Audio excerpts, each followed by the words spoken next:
Masjid sebagai tempat bermunajat sekaligus sarana ibadah yang suci dari umat Islam harus digunakan untuk kemaslahatan umat. Artinya tidak dapat disamakan dengan fungsinya sebagai fasilitas umum lain seperti gedung pertemuan, hotel, dan tempat bernilai komersil lainnya. Di masa kampanye seperti saat ini terkadang ada beberapa pihak yang mencoba menjadikan masjid dan tempat ibadah yang lain sebagai tempat politisasi untuk kepentingan kemenangan caleg atau capres yang mereka dukung.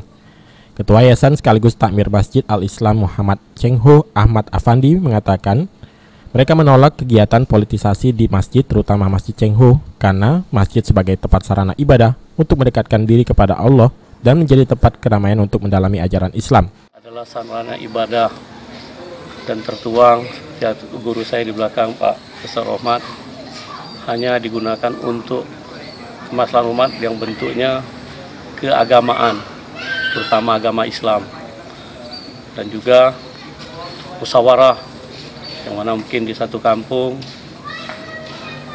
ada keramaian, adapun membuat acara ke masjid pun boleh.